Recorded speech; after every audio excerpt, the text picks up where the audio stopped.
आज दोपहर में कांग्रेस नेता याकूब मंगलगिरी का कॉल आया। रियाज भाई आप कहाँ हो? मैं बोला कब्रिस्तान में नमाज जनाजा की नमाज खड़ी होने वाली है, मैं कॉल करता आपको। बाद में मैंने कॉल किया तो वो बोले आपको वक्त है तो किडवाई चौक में आओ, कुछ बात करनी है। तो मैं किडवाई चौक में आया। वो अपने 9-10 दोस्तों के साथ बैठे हुए थे। मैं आते ही मुझे बाजू में लेकर गए।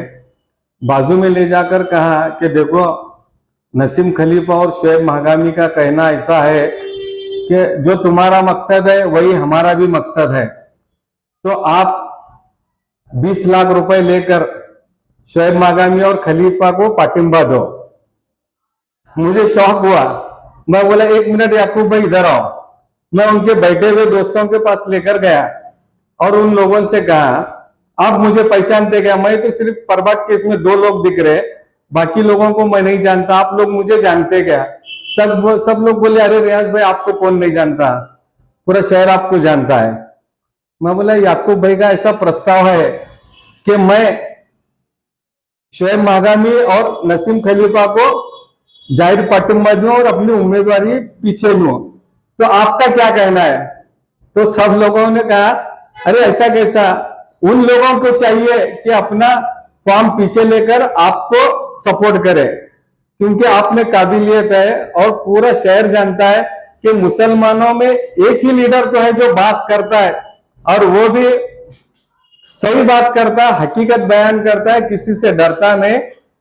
ये बिल्कुल गलत बात है। तो मैं याकूब भाई को बोला देखो ये आपके दोस्त है, मेरे दोस्त नहीं है, तो अब मेरा ऑफर सुनो। बोला मैं वो 20 दे रहे हैं ना, मैं 30 देता हूं, उनको पाटिंबा देने बोलो। तो वहां बैठे हुए लोग बोले मेंबर साहब उनको 40 बोलो, 10 हम जमा कर कर देते। तो ऐसा ये लोग इलेक्शन लड़ने से पहले ही इलेक्शन हमसे हार गए हैं। और मैं लोगों को बताना चाहता हूं जो भी गैरतमंद मुसलमान है वो कभी भी राष्ट्रवादी और कांग्रेस को वोट नहीं करेगा। अरे कांग्रेस वालों ने मुसलमानों के साथ क्या क्या किया है सबको मालूम है।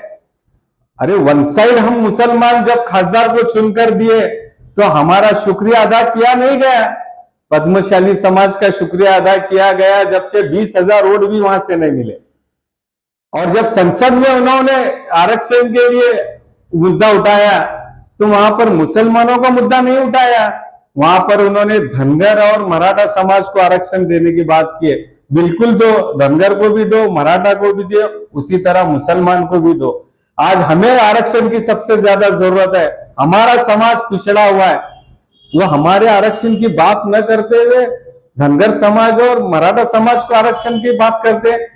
और जब सबसे बड़ी बात तो मैं आपको बताना चाहता हूं, MIDC में मंसूरी टेक्सटाइल जब जलकर खाक हुई तो 8 लोग जलकर मर गए, 8 लोग।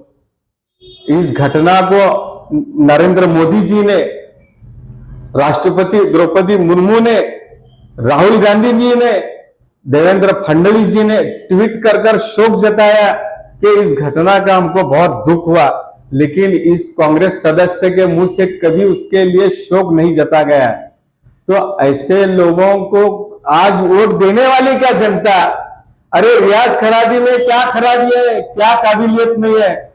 मैं अपने आप को बहुत काबिल नहीं मानता, लेकिन आप जिसको भी वोट देना चाहते अपना उम्मीदवार खुद चुने, किसी के बहकावे में आकर उम्मीदवार मत चुनो।